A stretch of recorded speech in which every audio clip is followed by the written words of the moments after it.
안녕하세요. 셀코TV 구독자 여러분, 유인경입니다. 이대 서울병원의 여의사 3인방과 함께하는 대한민국 중년의 건강한 삶 시리즈. 오늘은요, 가정의학과의 심경훈 교수님과 함께합니다. 안녕하세요. 안녕하세요. 네, 오늘 저희가 중년의 건강한 삶에서 다루고 싶은 게 정말 여러분들의 고민거리들 중에 하나인데요. 현대인의 뭐 가장 큰 질병 중 하나, 비만이라고 할 정도로 이제 광풍이 불고 있잖아요. 그렇죠. 21세기 인류의 건강을 위협하는 가장 심각한 병이라는 오명까지 받고 있는데, 네. 어떻게 생각하세요? 진짜 비만이 그렇게까지 막 그러니까 나쁜 이제 애인가요? 사실은 예. 이제 뭐 비만도 네. 뭐 근육형 비만, 근육이 많으면서 이제 비만인 경우, 사실 또 근육이 없는 저근육형, 이 지방만 많은 경우, 네. 그리고 뱃살이 많은 경우, 아니면 이제 전체적으로 통통한 경우 여러 유형이 있을 텐데요. 사실 우리가 정말 질병과 직접적으로 관계가 있다. 이건 내장 비만이잖아요. 그러다 네. 보니까 저근육형 복부 비만인 경우는 실제로 이게 사실 내장 비만 같은 경우는 그 자체가 독소 덩어리라고 하고 뭐 염증 덩어리라는 표현도 하고 네, 예. 혈관에 막 염증을 일으키면서 뭐 혈관 질환은 물론이고요. 당뇨나 고지혈증, 그리고 여러 종류의 암, 특히 생식기 진짜요? 암이라든지 소화기 암이라든지 이렇게 관련이 있다 보니 이 비만도가 높을수록 사실 수명을 단축할 수도 있는 거죠. 오해들이 많잖아요. 좀 살 좀 찌면 어때? 운동하고 조금만 적게 먹어 해서 너무 쉽게 생각을 하신단 말이죠. 근데 그게 이 문제예요. 비만 때문에 네. 몇만 명이나 되는 사람들 병원을 찾는 시대가 됐잖아요. 이게 사실 검진을 했어요. 네. 그런데 딱 체중 과다 외에는 뭐 특별한 게 없다. 네. 그러면은 그럼 뭐 살 빼면 되죠. 뭐 되게 가볍게 생각하고 예, 쉽게 생각하는데 예. 살을 안 빼요. 아니 못 빼요. 그렇게 되면은 결과적으로 이게 이제 어느 시기가 될지는 모르지만 특히 이제 중년 이후에는 그대로 이제 질병과 연관이 되기 때문에 뭐 고지혈증 이런 거 다 한 번씩 들어보셨을 거예요. 네네. 그렇죠? 혈당 상승, 뭐 혈압이 증가하고 이런 것들이 연관이 되면서 결과적으로는 굉장히 위험해지는데 살 빼기가 왜 힘드냐? 사실 저희가 환자분들 볼 때요, 뭐 약을 처방해 주면서 이 약 뭐 언제 꼬박꼬박 챙겨 드세요 하면 되게 잘 챙겨 드시는데 네. 생활 습관을 바꾸는 게 진짜 힘들거든요. 맞아요. 예를 들면 담배 끊어라, 술 끊어라, 살 빼라. 3대 아주 제일 환자분들이 어려워하는 것들이죠. 그만큼 습관을 바꾸는 게 어렵기 때문에 뭐 자꾸 미루지 말고 당장 이제 나한테 뭐 살찔 만한 습관이 뭔지 그거부터 찾아서 고치셔야 될 것 같아요. 단순히 뭐 미용이나 건강을 떠나서 이 뱃살이 주는 고통과 맞아요. 스트레스가 굉장해요. 그렇죠. 예. 이제 지금 말씀하신 것도 예. 사실은 맞아요. 오호. 이게 나이가 들수록 네. 무조건 저체중이 좋거나 또 BMI를 너무 정상으로 맞출 필요는 없어요. 오히려 갱년기 이후에는 약간 과체중이 더 건강할 수 있고, 그리고 특히 제가 강조하는 건 중년 이후에는요, 네. 지방이 많은 것도 물론 안 좋지만 네. 사실 근육이 빠지는 거, 근육이 없는 게 더 위험해요. 근손실. 그렇죠. 그래서 사실 근데 뱃살은 필요 없어요. 뱃살은 필요 없고 이제 근육을 좀 늘려라 이런 말씀을 드리고 싶습니다. 근데 그쪽을 늘려면 운동해야 되는 건가요? 그렇죠. 운동도 하고 근데 이제 재료가 있어야 되니까 단백질도 잘 섭취를 하셔야 되고. 근데요, 똑같이 먹는 가족끼리도 누구는 살찌고 누구는 안 찌는 경우도 있고, 친구끼리도 뭐 나는 물만 먹어도 살쪄, 야 나는 숨만 쉬어도 쪄, 뭐 이런 사람들이 있단 말이에요. 네. 근데 그 의견이 전문가 견해를 보자면 황당한 거짓말이다. 그러니까 물만 네. 먹어도 살이 찌진 네. 않죠. 칼로리가 제로니까. 근데 똑같이 먹었을 때 더 찌는 사람이 있고 덜 찌는 사람이 있는 건 있어요. 네. 분명히 체질적인 차이가 있고, 특히 뭐 예를 들어서 이제 가족이 있어요. 근데 가족 중에 왜 똑같이 저녁을 먹는데 나만 찔까? 이거 대부분 주부들. 네. 왜냐? 남자분들은 그 근육량이 많으니까 기초대사량이 높아서 같은 양을 먹었을 때 덜 찌고, 똑같이 체중 감량 시도를 하면 훨씬 잘 빠지죠. 그리고 아이들이랑은 뭐 비교할 거리가 안 되지. 얘네들은 성장기이기 때문에 아무리 먹어도 키로가 하니까 이 중년 여성들이 제일 불리한 건 사실입니다. 근데 해마다 연말쯤에서 올해 버리고 가고 싶은 것 뭐 하면 뱃살을 그렇게 그렇죠. 하더라고요. 그래서 걱정, 근심, 고민이 아니라. 네. 그런데요, 다이어트도 사실 요즘 뭐 초등학생부터 시작하는 게 다이어트긴 하지만, 제 경험상 이 청년기, 중년기와 또 노년기가 또 너무나, 중년기의 다이어트는 정말 투쟁이거든요. 맞습니다. 어떻게 이게 좀 달라져야 될까요? 제가 뭐 좀 네. 전에도 네. 여성, 중년, 특히 가장 불리하다, 살 빼기. 예, 최악의 조건이죠. 그래서 다 갖췄어요? 다 심지어 갖췄어요? 네. 중년 여성은 운동만으로 절대 살을 뺄 수 없다라는 연구 결과도 있어요. 정말요? 네. 이거를 기쁘게 받아들여야 될지 슬프게 받아들여야 할지 모르지만 안도하시는 것 같은데 사실은요 네. 이게 이제 살을 뺀다는 것, 체지방을 감소시킨다는 거는 네네. 내가 저 사람보다 덜 먹는 건 아무 소용이 없어요. 내가 나보다 현재의 나보다 덜 먹거나 더 움직이거나 이래야만 살이 빠지는 거예요. 그러니까 비교 대상이 그렇죠. 타인이 아니라 나다. 맞아요. 어제나 네. 네. 왜 맨날 나는 먹는 것도 없는데 살찌나? 이거는 소용이 없고 내가 현재보다는 뭔가 마이너스가 돼야 되는데 네. 근데 우리가 무조건 굶어버리거나 안 먹으면 사실 이게 식욕이 본능적인 거잖아요. 참다 폭발을 해요.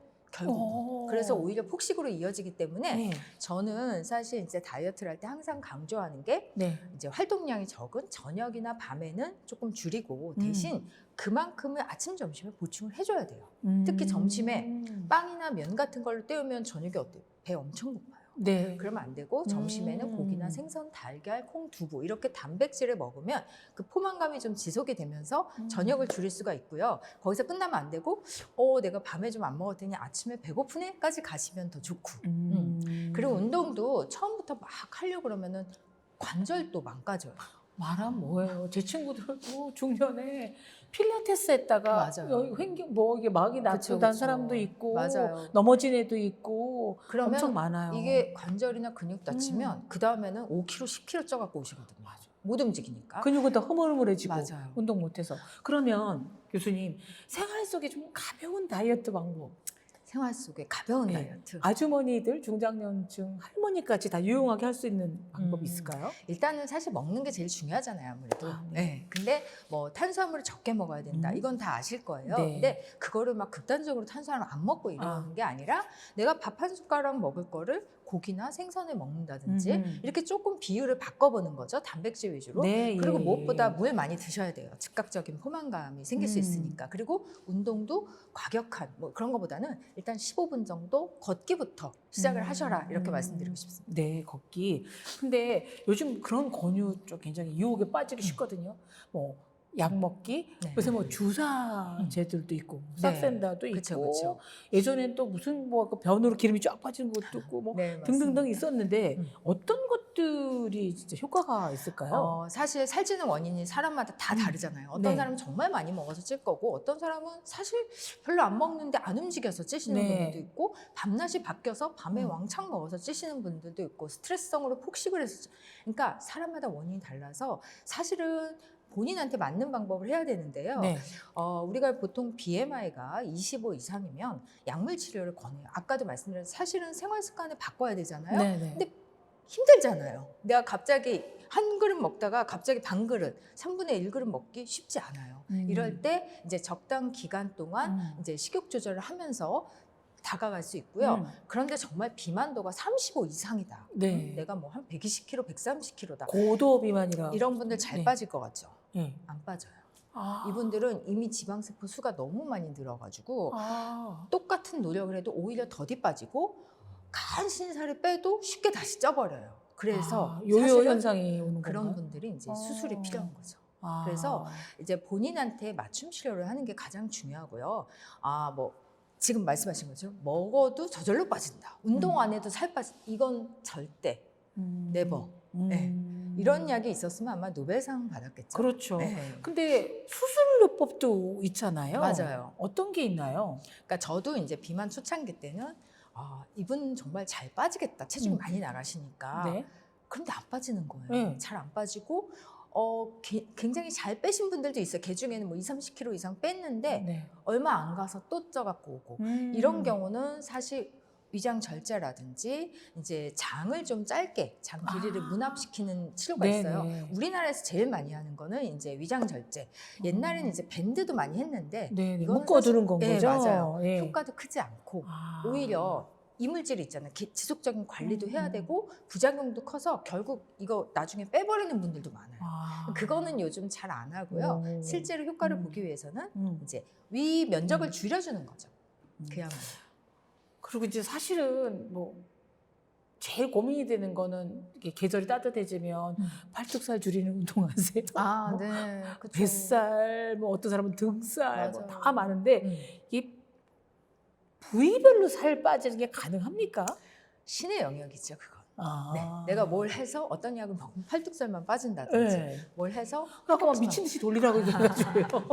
탄력은 생기겠죠. 그래도 네. 자극을 주니까. 네. 그래서 사실은 정말 다 날씬한데 한 부위만 뚱뚱하다 이런 음. 경우에는 지방흡입이 맞아요. 네. 그거는 지방흡입은 사실 비만 치료가 아니라 미용 치료거든요. 그렇죠. 네, 그런 경우에는 그게 맞는 거고 네. 내가 뭐 종아리가 좀 두껍다고 그래서 전체적으로 살을 빼다 보면은 사람이 아주 카킥식해져요. 그러니까 그런 방법은 없습니다. 근데 특히 이제 가장 치명적인 공통점, 일단 일상생활도 거북하고 네. 여성의 경우에는 옷 입기가 슬퍼지는 게 뱃살이잖아요. 그렇죠, 그렇죠. 어느 날 뱃살 때문에 이제 고무줄 옷을 입기 시작한 이후로 네. 고무줄 지옥에서 벗어나기가 힘들어요. 근데 고무줄도 답답해요. 배가 많이 예. 나오면 네. 네, 고무줄도 답답하고 아예 이제 풀게 되죠. 근데 이게 남녀의 뱃살 빼는 감량법도 좀 다른 차이가 있나요? 조금 이제 왜냐하면 남성분들은 정말 많이 먹어서 뱃살이 나온 경우가 많아요. 예, 술도 먹고 그쵸? 안주도 회식도 먹고 뭐 이렇게 해서. 하고 네. 야식도 하고 맞아요. 술도 드시고 그렇기 때문에 거의 이제 내장 지방인 경우가 많고 네. 근데 이제 전 아무리 해도 뱃살이 안 빠져요? 이거는 잘못 빼셔서 그래요. 아. 실제로 지방이 감소하는 다이어트를 제대로 하시면 내장 지방이 가장 먼저 빠져요. 아. 그러니까 우리 몸에서 제일 먼저 찌는 것도 내장 지방. 그리고 제일 먼저 빠지는 것도 분해가 잘 되는 것도 내장 지방.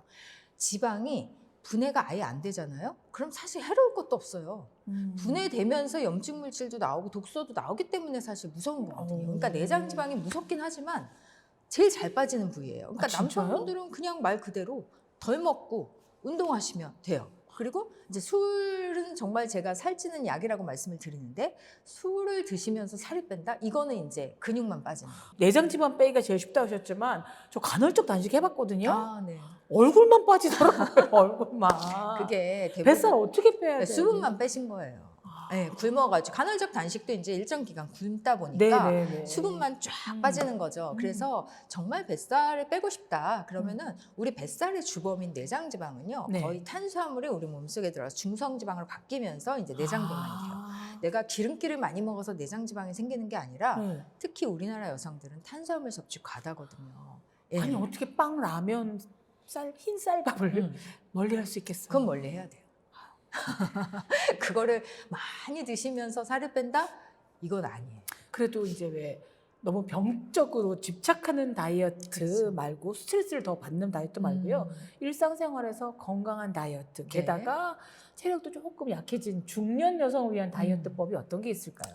그러니까 뭐 이제 뭐만 먹어라, 예. 뭐 하나만 먹어라, 네. 뭐는 절대 먹지 마라. 이거는 사실 우리가 평생 하기 적당하지가 않아서 네. 설사 살이 빠진다 해도 다시 찔 수밖에 없거든요. 음. 근데 저는 이제 가장 중요한 거는 어쨌든 우리 주식이 밥이다 보니까 네. 밥량을 조금 줄이시고 대신 아까 말씀드린 것처럼 이제 좀 바른찬을 좀 싱겁게 해서 다양한 음식을 즐겨라. 특히 점심 때 여성분들이요, 뭐 직장인 다니시는 분들도 그런데 보통 이제 집에서 혼자 드시니까 대충 먹거든요. 맞아요. 밥에다 뭐 물 말아서 김치랑 드시는 분, 그러면 살쪄요. 그러니까 그렇게 드시지 말고 내 소중한 한 끼를 혼자 먹더라도 그때 그날 땡기는 거. 예, 좋은 음식 드시고요. 대신 저녁에는 얄짤 없습니다. 네.